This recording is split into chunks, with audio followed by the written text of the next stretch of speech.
Maayong gabi kaninyong tanan. Ako mapasalamaton sa Ginoo o kaninyo nga bisan manggani nga nagbunok ang ulan, kamo sa gihapon ni anhi dinhi aron magtuon, magtuki sa ato nga mensahe. Welcome to our fourth night of our series of our message, which is entitled Journey Through the Sanctuary and Salvation. But tonight, the title of our message is The Parable of the Royal Marriage Feast. Akong hangyoon ang katilingban pag tindog aron kita magampo.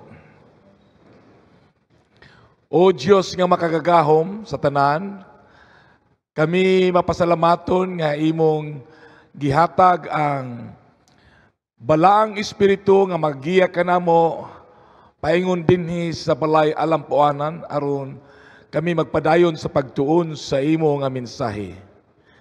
Panalangini kami og tudloi kami ning mensahe aron kini makahatag kanamo og igong kusog aron kami magapadayon sa paglakaw kauban kanimo. Pasaylua kami sa among nga kalapasan ning tanan among gipangayo sa ngalan ni Ginoong Hesus nga among manluluwas. Amen. Now, niaging tuig, mga kaigsunan, 2024, na ay dako kayo nga ingrandi nga kasal nga nahitabo didto sa India.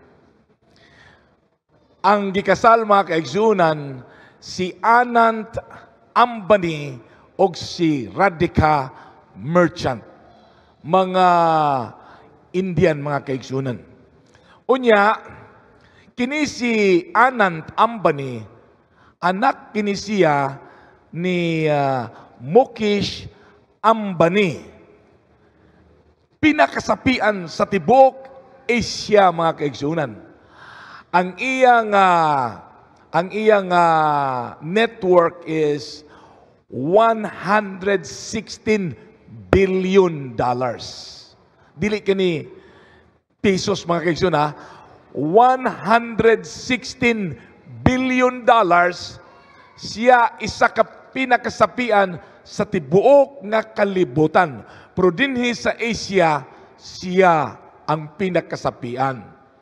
Now, kini si Anand o si Radhika, gikasal kini siya atong July 12 to 14, 2024. Mao man gani, tungod sa ilang nga pagkasapian, ang tanan nga mga dinapit, wala gyud mo sipyat nga motambong kay maulaw man sila sa pinakasapian nga tao sa Asia nga ilang balibaran. Among sa ilang guest list mga kaigsunan, mga high-powered kayo nga mga tao, mga dagkong tao, mga kuan gyud kanabit taong nag-occupy sila sa mga highest echelon in the society. Now, ang isa ni ana mao si Bill Gates. Si Bill Gates mao kini siyang kanhing pinakasapian sa tibuok nga kalibutan. Siya ang tag-iya o founder sa kumpanya nga ginganlan og Microsoft. Kung kamo na ay computer, kung kamo nga na ay operating system, ang inyong computer gipadagan kana sa Microsoft. In fact, ang akong pag-umangkon nagtrabaho sa Microsoft. Dako kayo nga kumpanya. Okay? Ang ikaduha mga kaigsunan, ang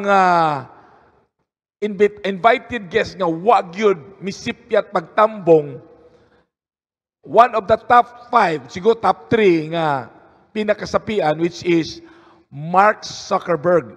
Kani si Mark, sigurado gid mo nga kabalo mo sa iyang kumpanya kay kada adlaw inyo ginang ginaabrihan. Okay? Siya'y tag-iya sa Meta. Kinsa man ning Meta? Facebook. Kinsa may wala nahibaluan ning Facebook? Kitang tanan, di ba? Sa inyong computer, siya'y tag-iya ng Facebook.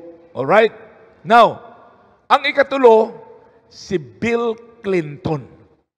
Si Bill Clinton kanhing presidente sa pinaka-kusgan, powerful sa tibok na kalibutan nga nasod, which is United States of America.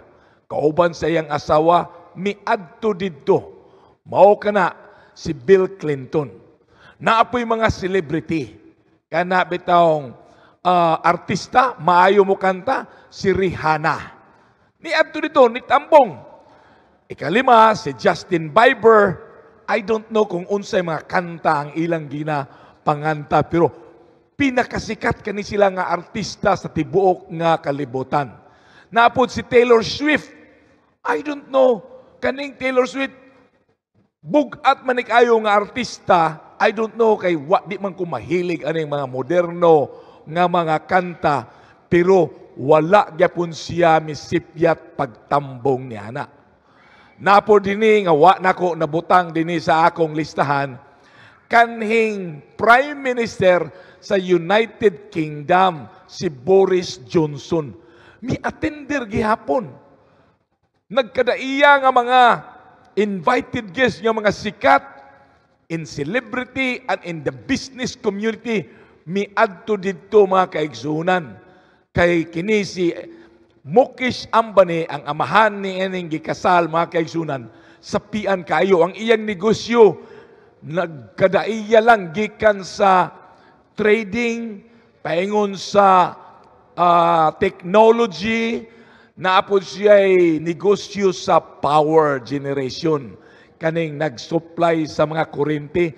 Naapod siya'y negosyo ni ana mga kaigsunan. Mangutana ka kung pila ang gastos niya sa iyang kasal, mga kaigsunan. Mangutana mo? Ang iyang gastos, $600 billion. Dili pesos. $600 billion mga kaigsunan. It is equivalent to 34.2 billion pesos kung imo kini siyang suklian kanang $600 million. Imagine nimo 34.2 billion pesos pila na katulay susama ng tulay nga to diya sa unsa na siya bag-o gani gitokod ni Duterte, bag-o lang, o Silex,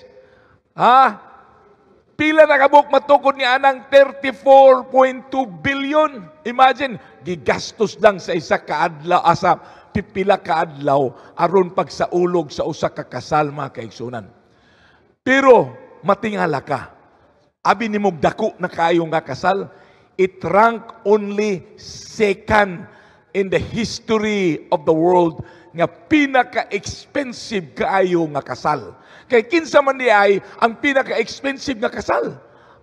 Kasal ni Kadika Osikov og ni Sed Gatseref. Kani sila mga sumusunod kini siya mga kaigsunan sa fortune sa oil didto sa Russia, mga Ruso. Imagine, $1 billion ang gigastos. Dili lalim mga kaigsunan, gigastos lang sa pipili kaadlaw aron sa pagsaulog sa kasal. Pero, kung atong hisgutan, ang pinaka popularly viewed sa tibuok nga libutan nga gitan-aw, siguro nakakita pod mo ni ana, ang kasal ni Prince Harry o ni Lady Markle, Meghan Markle. Abin mo pila kabok ni tan-aw sa tibok kalibutan, 1.9 billion pagkadako niyan, pagkadaghan mga kaigsunan. Pila raman ang atong population dinhi sa Pilipinas. Piloon bisag 20 times or 15 times para lang maka-match anang mitanaw sa kasal. Kay ang second nga most popularly watch nga kasal mauman ang kasal sa amahan ni Prince Harry nga mao si Prince Charles o si Lady Diana. Okay? O ang ikatulo, which is tay lang siya sa iyang amahan, 1 billion ang nagtanaw kang Prince William o si Lady Kate Middleton, mga kaigsunan. Mao ka ng kasal nga nang hitabo dito sa England, the United Kingdom, mga kaigsunan. Pero naapoy kasal nga atong pagahisgutan karon. Sumbingay kani nga gisugyot ni Ginoong Hesus. Makita kini dinhi sa Matthew 22 atong sugdan sa 2. Okay? Atong basahon.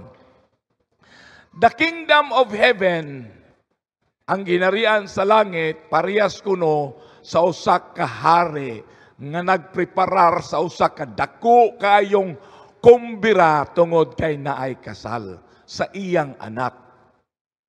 Iyang gisugo ang iyang mga sulugon aron pagpangdalit, invite dito sa bangkete ang katong iyang mga invited guest.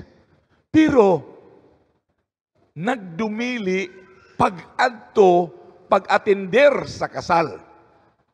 Then he sent some more servants og nagaingon ang hari, "Tell those who have been invited that I have prepared my dinner." Gipreparar na ang panihapon, ang katong baka nga atong gipatambok,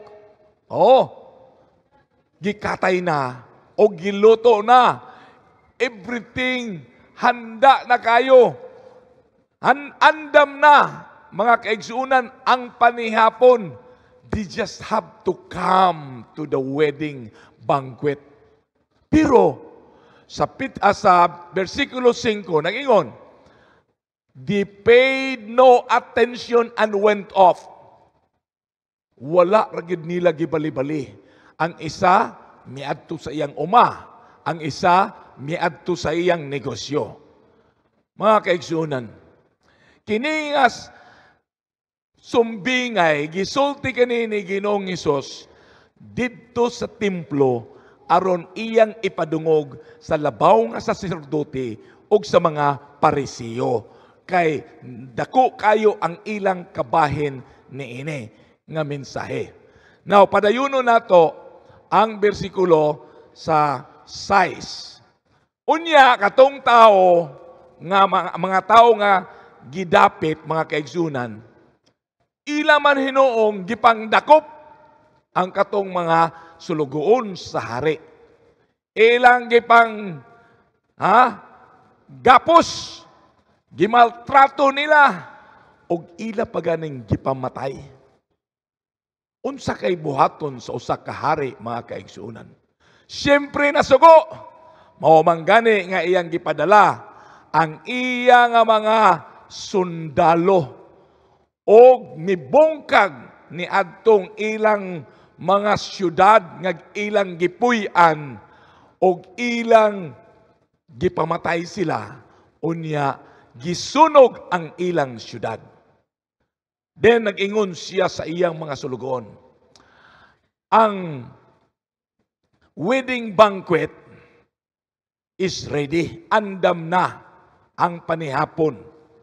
Pero katong akong mga dinapit, dili gyud ang ayan nga muanhi dinhi. Nasuko ang hari. Now, padayuno na to sa bersikulo 8. So, nag-ingon ang hari sa iyang mga sulugoon, adto kamo didto sa tanang suok sa ato nga syudad, imbitara ang bisag kinsa ang inyong mahimamat aron sila muanhi dinhi sa ato nga wedding banquet. Gitigom ang tanan nga katawhan nga giimbitar nila, apil na diha ang mga maayo o ang mga daotan. Tanang klase sa katawhan ang giimbitar mga kaigsunan. Pero sa diha nga miabot ang hari, aron siya mag-abi-abi sa tanan nga bag-ong imbitado, na siya'y namatikdan. Naay usa ka tawo nga wala nagsuot sa bestida aron ikaw mutambong sa kasal. Mga kaigsuunan, ang tanan imbitado after katong mga pinasahi nga giimbitar, imbitado na pero naay catch. Magsuot mo sa gihatag nga bestida sa hari. Maumanggani nga naa siya'y namatigdan nga wala nagsuot. Now, padayuno na to. Sa versikulo 12, nag-ingon siya, my friend, nganong mianhi man ka din nga wa ka nagsuot sa imong bestida? Ang tao nga nang hingtungdan, wala nakatubag kay guilty. Guilty siya. Now, busa nag-ingon ang hari ngadto sa iyang mga sulugoon. Gapusan ninyo kaning tawhana ang iyang kamot ug ang iyang tiil. Ilabay dito sa gawas. Sa kangit-ngit nga naa ang pagtiyabaw sa paghilak o pagpangagot sa ngipon. Kay daghan ang giimbitar o gidalit, pero gamay ragyod ang pinili. Mga kaigsunan, kining dako kaayo nga fiesta tungod sa kasal, naa kini siya'y kabahin ni adtong sugilanon nga makita nato sa Revelations 19:6, mga kaigsuunan, which says, and I heard as it were the voice of the great multitude, and as the voice of the many waters, and as the voice of the mighty thundering, saying, Hallelujah, for the Lord God omnipotent reigneth.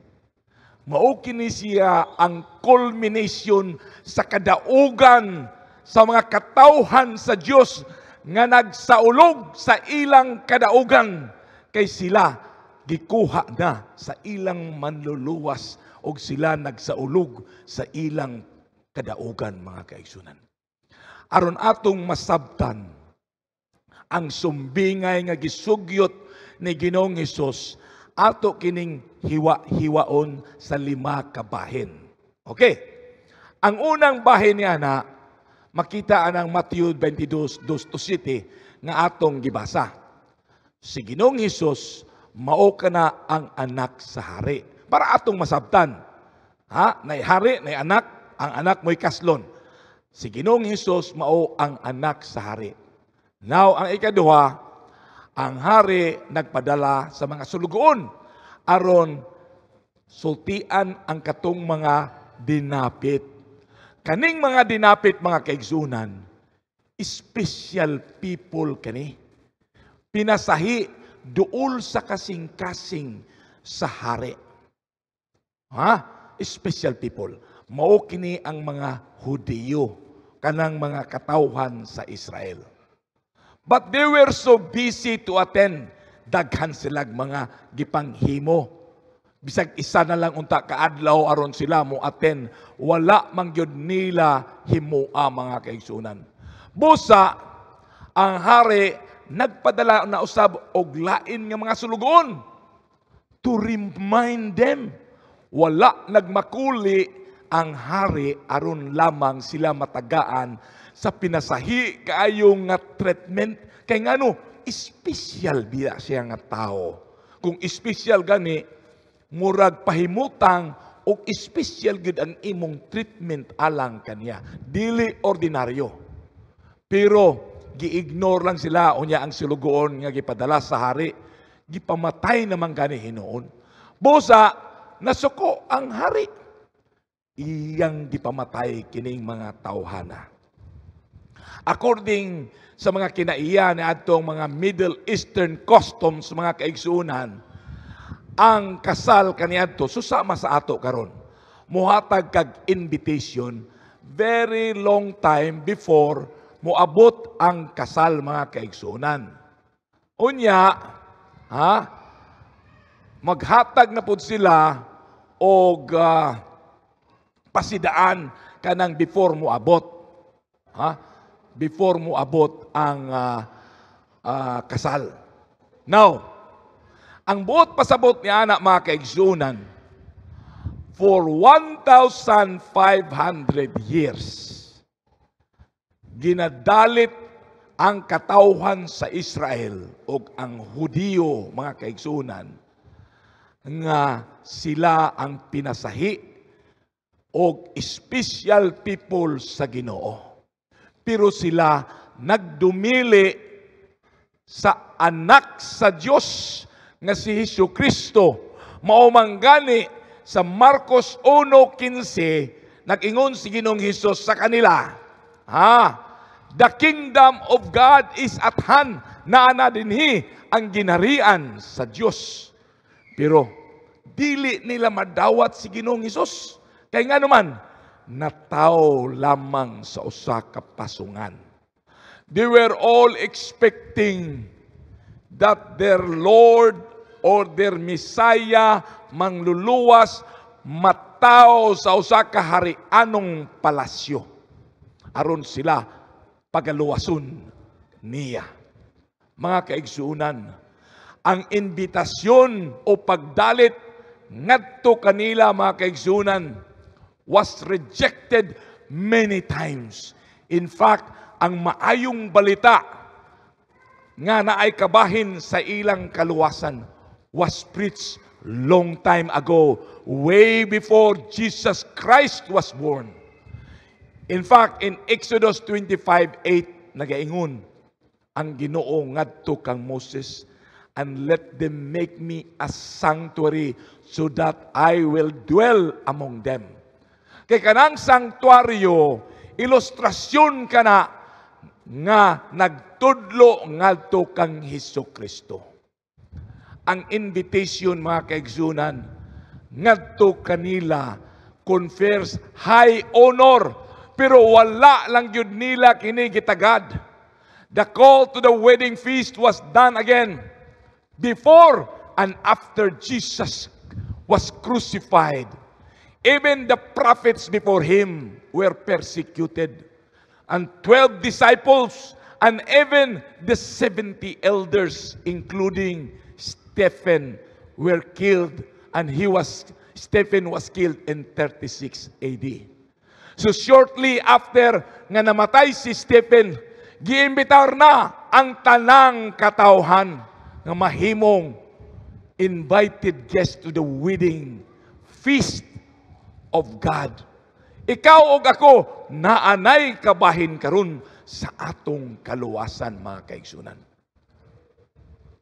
Ang sugilanon ni Ginoong Hesus ug ang iyang pagtagna nga ang iyang giinbitar kanhing espesyal nga mga tao na tuman in 70 AD, mga kaigsunan, sa diha nga si General Titus of Roman Empire mimarcha og mibungkag anang Huda, including ang ilang templo, mga kaigsunan. Gisunog ang ilang syudad. Unya, gipamatay ang tanang katawhan, ang ubang katawhan gipanghimong ulipon, og ang tanang katawhan sa Hudiyo gipangkatag-katag sa tibuok nga kalibutan. Ang ikaduha nga bahin makita sa Matthew 22:8-10, mga kaigsunan. The wedding was canceled kanang wa na dayon tungod kay ang imbitado dili ang ayan willfully and persistently they ignored the invitation of God. The king invites everybody. Ang tanan giimbitar, tanang klase sa katawan, maayo og dautan. Pero naay bestida nga iyang pagasulubon. So sama usab sa atong kasal karon. Ang akong amigo dinhi karon sa ato nga Hope Channel dinhi sa atong simbahan, kaslon. Nag-ingon siya nga ang ilang motive, ang tanan nga dinapit, itom ang ilang saninaon. Karong April, okay? Unya, sila nga hingtundan ang ilang motive is white. Oh, naagyo'y bestida mga kaigsunan. Dili ka pwede nga moadto ka sa kasal. Unya, maingon sila nga barong Tagalog ang ato nga motive ha, ang mga invited. Nya moadto lang ka dito mag t-shirt ka. Murag disrespectful kayo mga kaigsunan. Mao ka na ang idea niining bestida. Susama sa usa kay uniforme. Dinhi sa Pilipinas, mo-admire ko mga kaigsunan. Kaya ang tanang estudyante sa tunghaan, nag-uniforme. Sa Amerika, only private schools nga na ay uniforme. In public school, walay uniforme. Unsa may hinundan nga mag-uniforme man ang mga katawan o ang mga estudyante arong walay distinction sa mga sapian o pobre nga mga estudyante. Anak kag sapian, anak kag pobre, parehas, patas ra mo. Kaya ang iyang gisuot sa sapian o pobre, parehas ra. Maupog ka na ang idea sa Ginoo. Wala na'y pinasahi. Puros na kita gitagaan o patas nga kahigayunan aron kita mahimong naay kabahin sa gingharian sa Dios. Now, part 3 mga kaigsunan, makita sa Matthew 22, 11 to 12. Tulo ka klase ang mga katawhan. Ang unang katawhan sa akong gikaingon, pinasahi, espesyal nga mataw. Mao kini ang mga Hudiyo. Ang ikaduha, mga maayo nga tao. Ang ikatulo, mao ang mga daotan nga tao. Pero kanang mga tawhana, ato kanang sinsilyuhon aron atong masabtan. Okay? Sa versikulo 12, katong mibisita ang hari kay iyang susihon, abi-abihon ang iyang mga dinapit nga mga guest, mga kaigsunan, nakita niya ang isa nga wala nagsuot sa bestida. Nga maoga ni iyang gipangutana, ngano nga man ka nagsuot sa bestida? Speechless kay guilty siya mga kaigsunan. Nganong guilty siya? Kay nagtuo siya nga ang iyang kaugalingong bestida mas gwapo pa kaysa gihatag ni anang hari. Mga kaigsunan, dako kana kayo nga insulto. Kay ngano? Kining tawhana, nagtuo siya nga maayo na gyud siya kaayo. Nga dili na gyud siya manginahanglan og bestida. Ha? Kay ngano man? Uy, kaning ako branded ni. Kanang imo nga gihatag, dili kana siya sikat nga brand. Mao kana ang iyang gituoan. Now ang katapusang grupo mao ang mga daotan. Kaning mga tawhana nagtuo sila nga kinahanglan gyud sila nga musuot anang bestida para angayan sila tun-awon. Nagkinahanglan sila anang bestida aron makita gyud sila nga matabunan ang ilang pagkahubo. Mao kanang reason mga kaigsunan nganong misuot sila anang bestida. Kay nagtuo sila nga dili gid mi angayan kumusuot nini. Pero ang Biblia, Old and New Testament, naghisgot gani ta og bestida. Kana siya nagapasabot ang pagkamatarong ni Kristo. Unsay bot pasabot anang pagkamatarong ni Kristo? Kinaiya kana ni Kristo nga atong pagabansay-bansayon adlaw-adlaw nga tanan. Nasabtan nato ang bestida nagapasabot ka na kinaiya ni Kristo nga atong pagasundon adlaw-adlaw sa tanan. Okay. Now, para masabtan kay nato kini nga mensahe, balikan nato dito sa kamingawan nga gipatindog ni Moses ang sanktuaryo base sa instruction sa Ginoo. Human sa atong nahibaluan kagabi nga unang gamit nga atong makita sa diha nga mosulod kita sa sanktuaryo, tuwa dito ang altar of burnt offering. Ikaduha nga makita nato mao ang dako nga bronze nga lababo. Lababo mga kaigsuonan. According to some translation, gitawag kini og bronze laver. Sa mga Binisaya, lababo. Duha ka buok ang mahitabo dinhi mga kaigsuonan. Ang unang mahitabo niini ang kanang daily ritual, kanang adlaw-adlaw nga paghugas sa mga pari o saserdote sa ilang kamot o sa ilang tiil. Kay God is very particular ni anang kalimpyuhan sa mga moserbisyo sa iyaha physically o spiritually.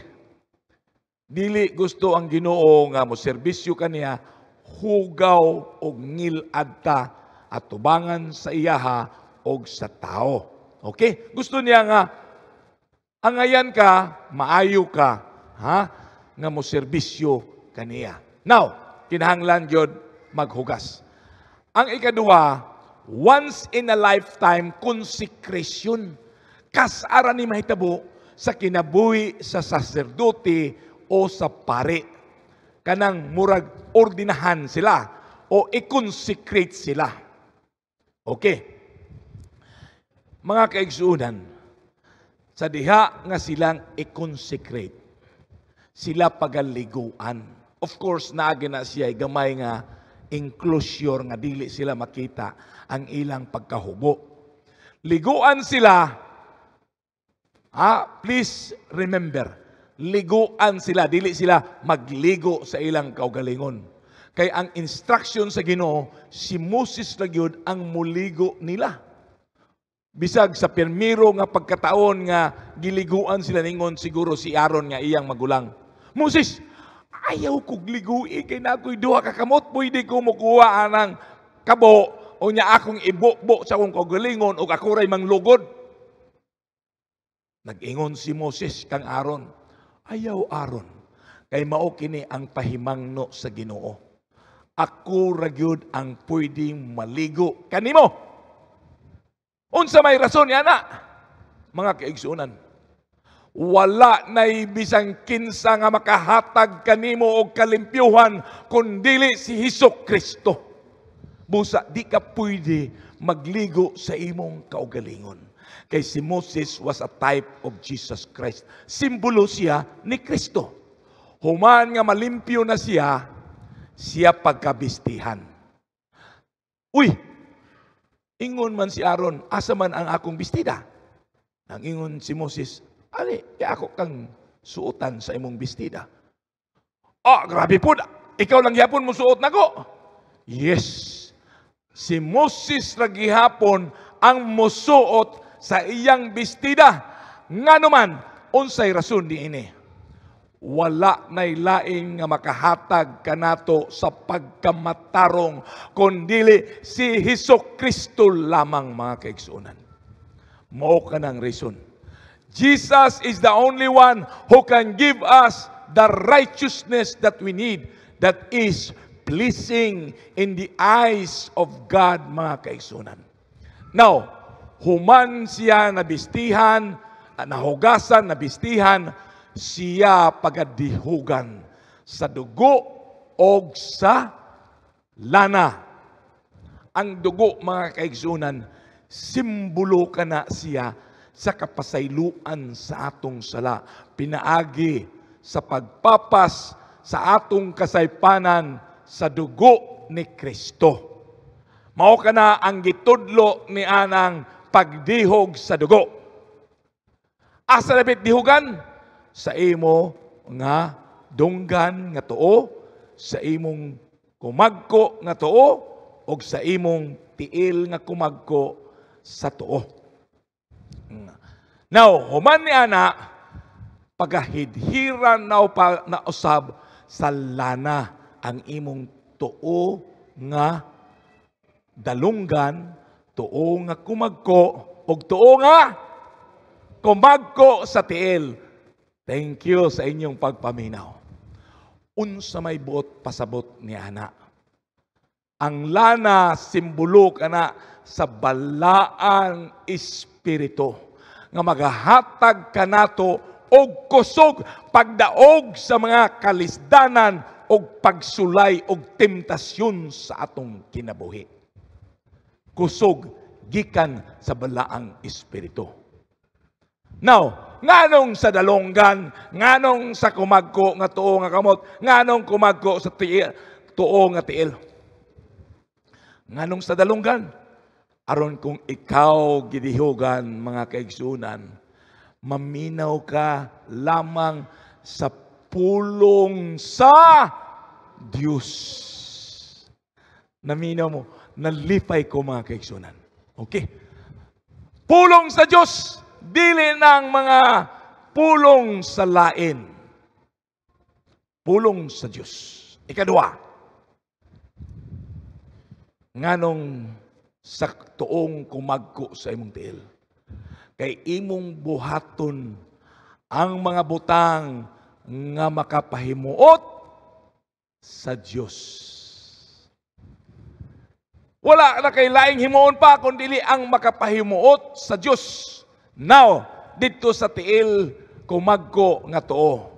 Kay maglakaw kita sa dalan sa matarong. Mao kana mga kaigsunan, sa diha nga atong nadawat na si Hesukristo sa atong kinabuhi, kita was set apart for righteous purpose. Wala na tong mga kinulukoy nga mga kinabuhi. Wala na tong mga daotan nga panghuna-huna. Kay matagtak na mga kaigsunan, duha ka puwersa ang sigig hunghong sa imong dalunggan. Magapitik sa imong kasing-kasing. Asa man ka maminaw. Siyempre, kay gidihugan ka dinhi sa imong tuo nga dalunggan, maminaw gika permanente sa pulong sa Diyos. Mga kaigsunan, going back to the parable, the wedding garment is a gift from God. Gasa ka na niya by wearing it shows respect to God. Both the Old and New Testaments, when they talk about the garments, it talk about the righteousness of Jesus Christ. Wala na ilain silang gihisgutan ni Hana. Isaiah 61:10 in the Old Testament. Ako nagmalipayon diya kanimo, O Lord, ang ako nga mga kalag, rejoices in my God.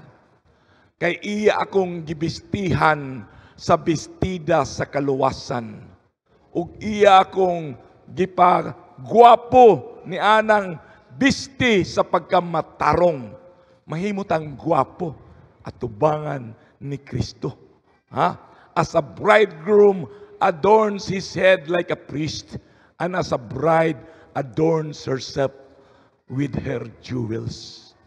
Mga kaigsuunan ko, dako kini nga maayong balita nga atong nadawat. Kay bisan gani hapit ra gid ta nagwapo, kay di man kita gwapo. Atubangan ni Kristo kung atong gisulob ang bisti sa pagkamatarong. Sigurado kita gwapo kayo ta atubangan sa atong Diyos. In Revelation 7:9, mga kaigsunan, nagasulti din nga ang baga nga panon nga katindog diha atubangan sa trono sa Ginoo. og atubangan niya ng kordero sa Dios, gibistihan sila sa puti, holding the palm branches in their hands. Mga kaigsunan, kung kita na gani magkapot niya ng palm branches, simbolo ka na sa atong kadaugan. Mao na kanang panahon nga kita nakaangkon sa kadaugan kay gitipon na kita sa Dios o sa atong manuluwas nga si Hesukristo o gidala na kita sa iyang ginharian sa langit, mga kaigsunan.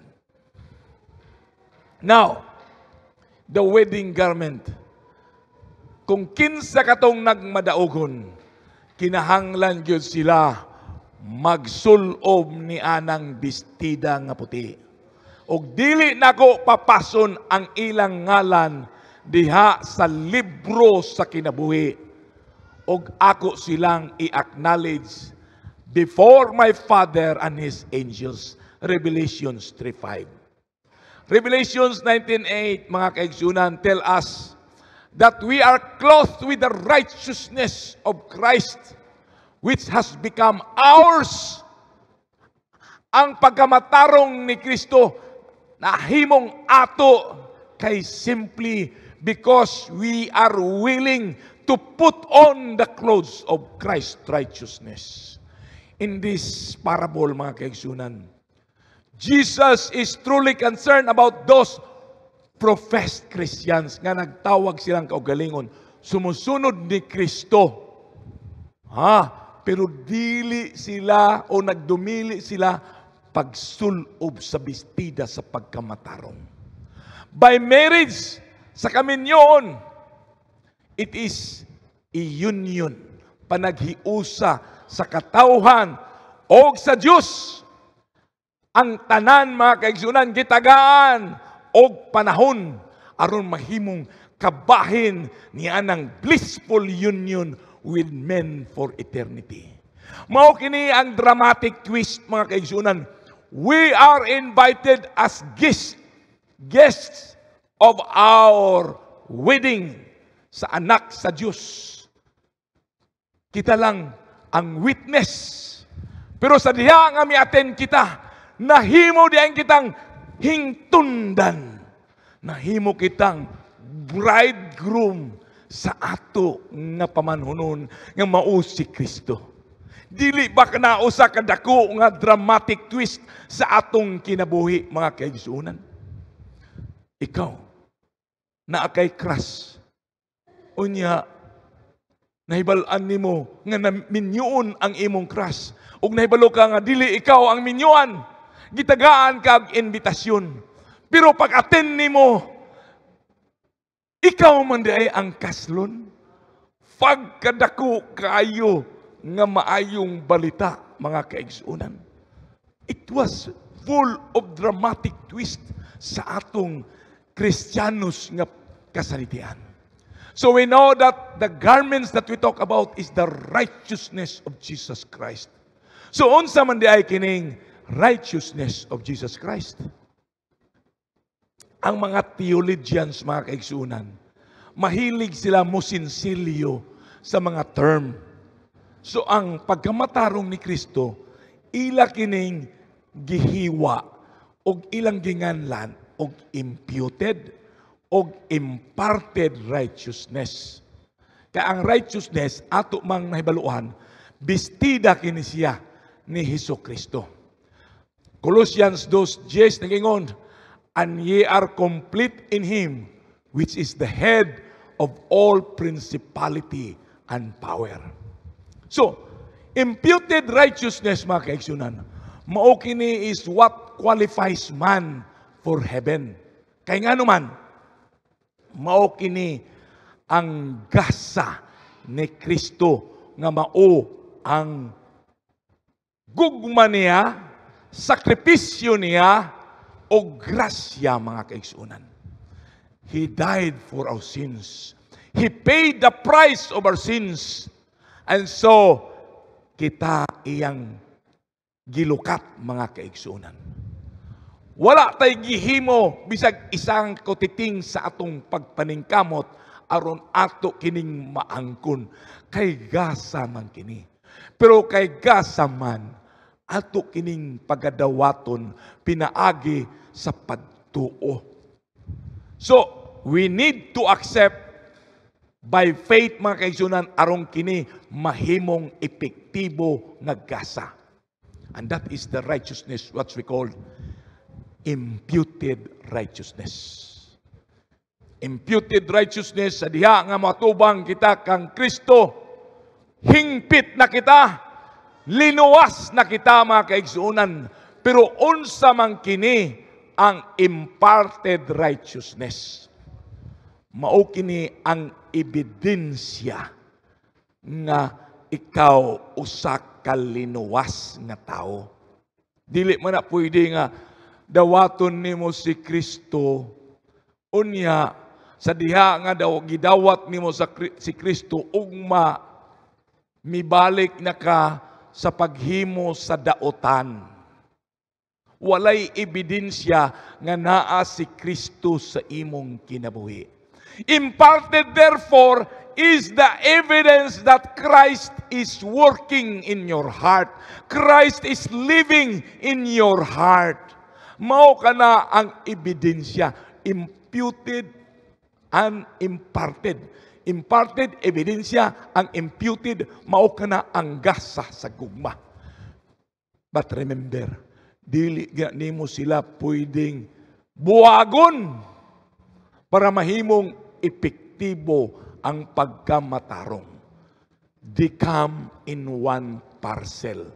Aron kita mahimong matarong sa mata sa Diyos. Okay? Now, the great question, mga kaisunan, sa panahon sa paghukom. Imo bang gisuot ang bestida sa pagkamatarong ni Kristo? Dili man mangutana ang Diyos nga amahan. Butan ba ka? O daotan ba ka? Dili mangutana. Ang iyang pangutana, naaba kanimo ang pagkamatarong ni Jesucristo. Kaya in the first place, dili ka makaabot dito sa iyang ginharian kung wala ang pagkamatarong ni Jesucristo sa imong kinabuhi. Now in verse 10, mga kaigsunan, naatay gitawag nga daotan ug maayo nga tao nga miresponde sa dalit sa usa ka hari nga moattend sa wedding feast. Mga kaigsunan, atong nakatunan kagabi, di ba? Nag-ingon ang batan-on nga sapian, maayong magtutudlo. Di ba wa nay laing maayo kundili ang Diyos ragyod? Di ba? Mao ka ng tubag ni Ginoong Hesus ni atong batan-on nga sapian. Gikontradict ba ni Jesucristo kining matarong o kining buotan o maayo nga gisulti niya ngadto sa batan-on o kining atong gihisgutan karon nga maayo nga naghuna-huna sila nga maayo na gyud ang ilang bestida? Certainly, mga kaigsunan, dili ini siya contradiction. Okay? Kay the good teacher, mga kaigsunan, mao ni akong gisulti kaninyo.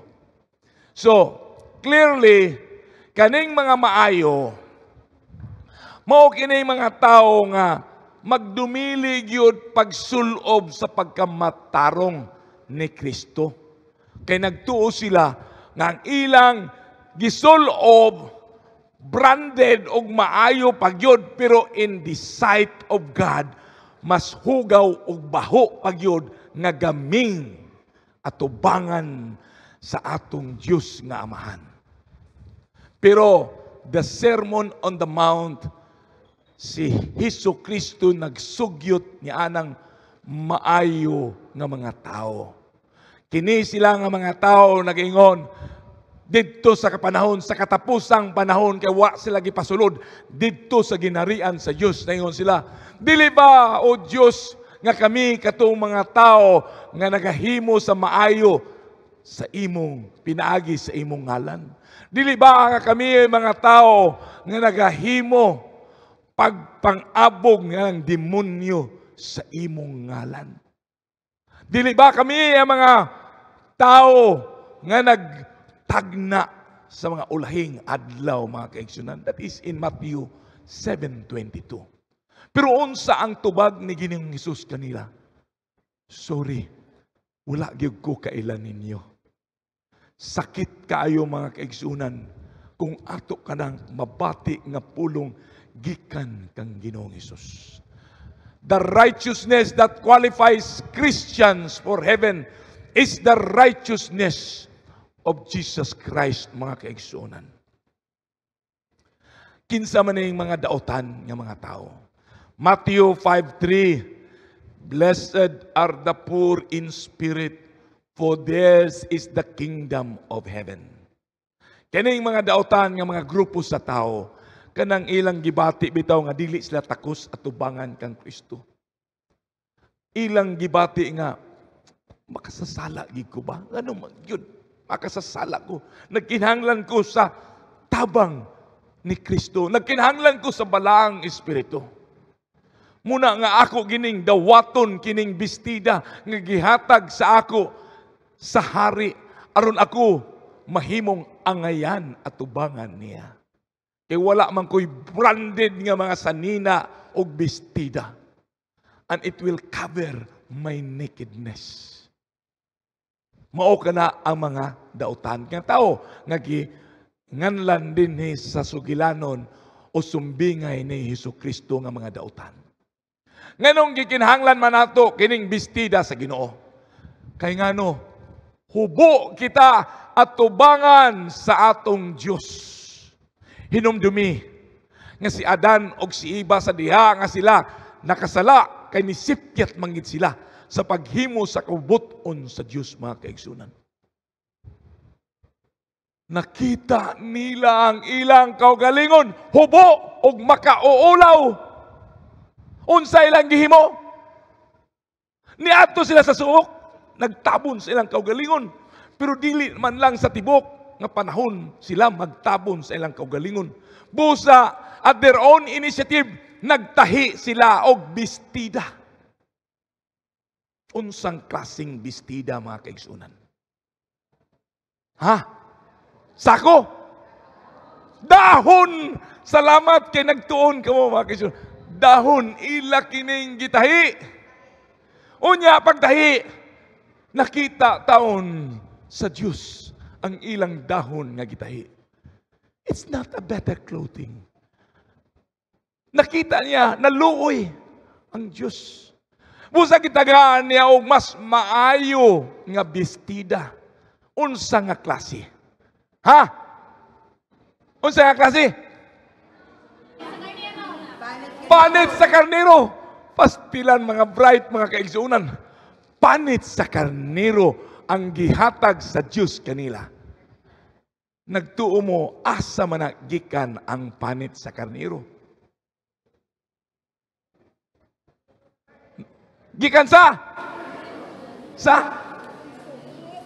atong gitun-an kagahapon, gikan sa halad. Burnt offering, mga kaigsunan.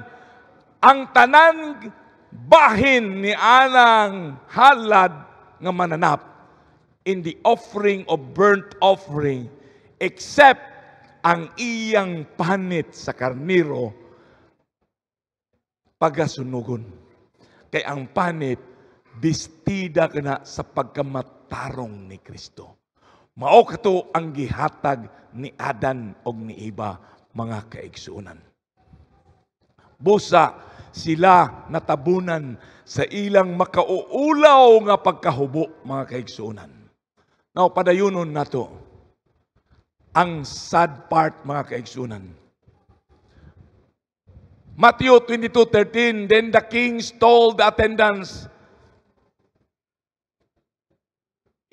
hukti, gapusa kining tawhana nga wa nagsuot sa bestida sa pagkamatarong. Ang iyang kamot o ang iyang tiil, og ilabay didto sa kangit-ngitan, where there will be weeping, pagtiyabaw, o pagkagot sa ngipon, mga kaigsunan. Mga kaigsunan, subo kayo paminawon sa usa ka tawo. He could be our friend. He could be our brother. He could be our sister. He could be our husband. Subo kayo mga kaigsunan. Kay kaning weeping and gnashing kung imo kaning tun-awon sa uban nga mga bersikulo sa Biblia, kini nagatudlo gini siya nga kani nga mga tao nakadawat og kalaglagan sa lawa sa kalayo. Impyerno gyud mga kaigsunan. And nobody wants to go there. For all wants to go to live with God forevermore, mga kaigsunan. Mao gyud kana ang ato nga mga tinguha sa kinabuhi. Ang katapusan, mga kaigsunan, Matthew 22:14, kay daghan ang gitawag, pero gamay ra ang pinili. Mura mag-unfair kayo ang Diyos. Kay gamay ra man ang iyang pilion. Daghan gitawag, pero gamay ra gyapon ang pilion. No, mga kaigsunan. This is just a literary form in presenting. Pero ang tinuod, mga kaigsunan, sa Mark 16:15 and 16, ingon ang Ginoo, ipadala ang tanang invitasyon. At various times to all, Jewish and Gentiles alike. Tanang klaseng katawan. Pinasahi, buotan ka o maldito ka, imbitado ka. Pero ikaw magpili kung imo bang suoton ang bestida sa pagkamatarong ni Kristo. Hinumdumi ang pagsuot sa bestida. Karon kana nato pagahimuon og atong pagabansay-bansayon kada adlaw. Dili pwede nga didto kana sa panahon nga moabot na si Jesucristo. Unya, magdali-dali ka og suot, malimtan niyo pagsuot ang imong brief og imong pante, wala ka, dili ka mahitabo na mga igsoon. Sa imong pagdali-dali. Ang atong bestida, atong pagasuoton karon panahon na bansay-bansayon nato mga kaigsunan. The good news, mga kaigsunan, kining mensahe is preached throughout the world. Revelations 14, 3 angels bearing the gospel preached to every nation, kindred, tongue, and people. But human beings themselves choose whether or not to become part of the kingdom of God and wear the righteousness of Jesus Christ as their own. Kita ra gyud ang magpili. Bisan gani ihatag na sa Ginoo kanimo, pero kung dili nimo dawaton, ikaw ang naghukom ni ana. To attend some important nga wedding karon sa atong panahonan, kinahanglan ta makadawat ni anang wedding invitation, di ba? Dili ka lang pwede nga moadto ka og kasal nga wa kay invitation. Gate crusher ka lugar. Mausab ka na didto sa ginarian sa Dios.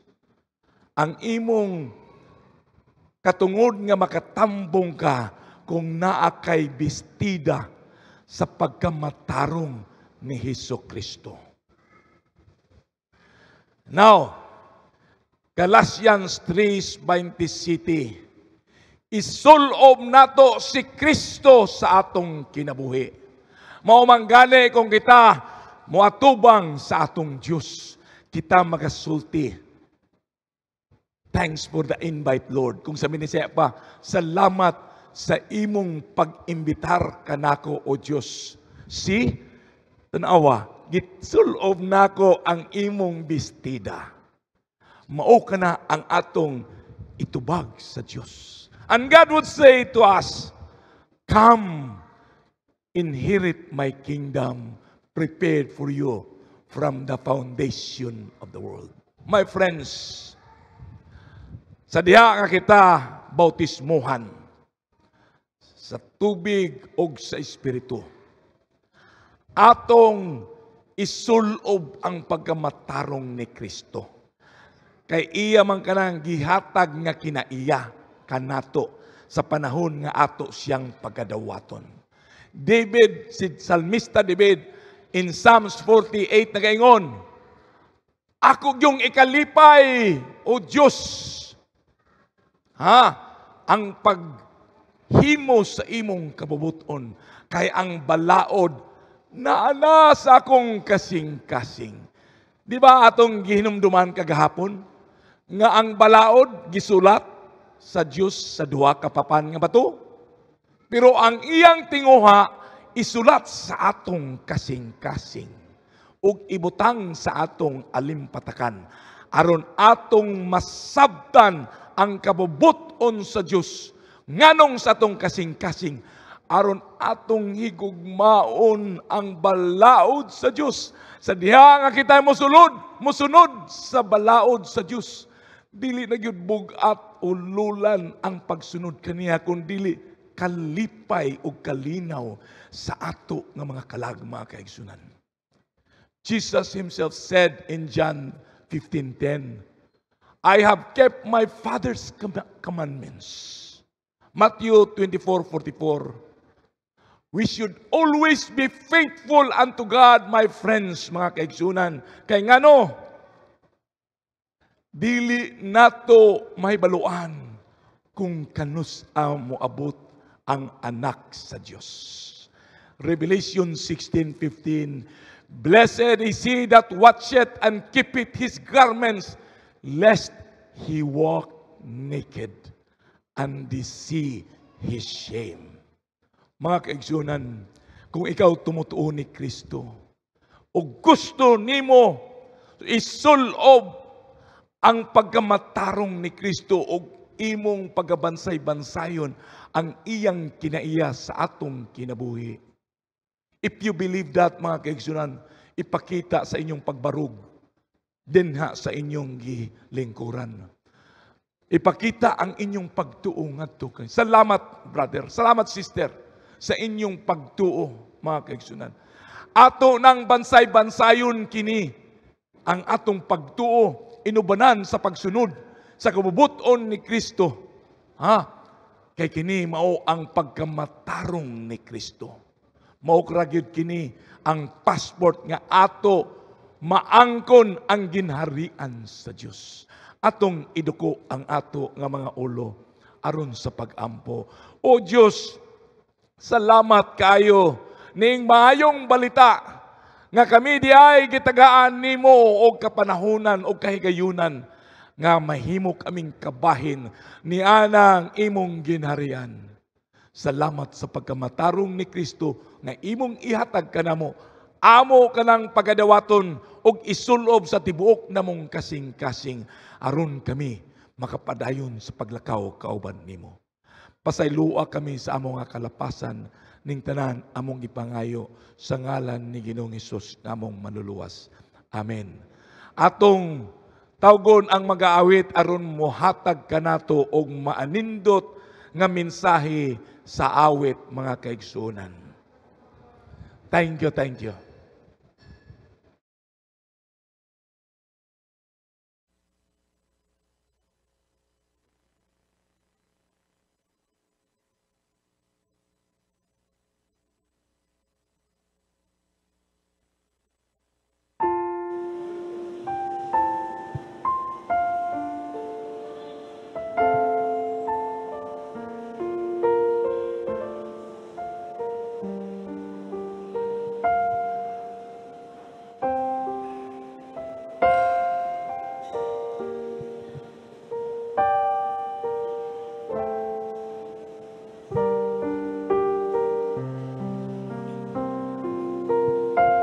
Just the time I feel that I've been caught in the mire of self.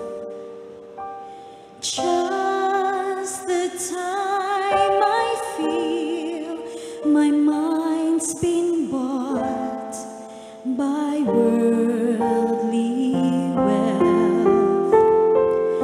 That's when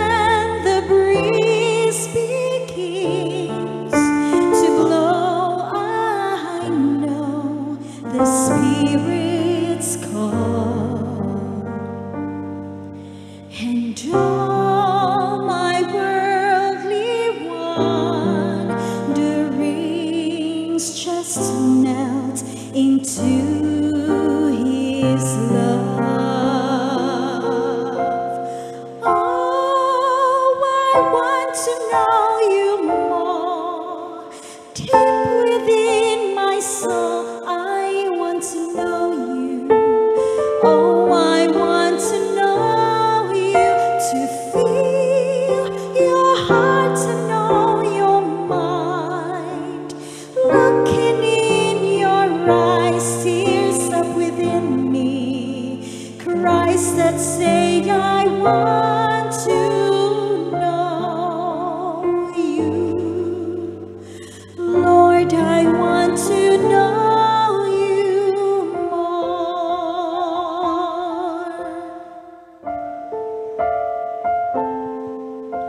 And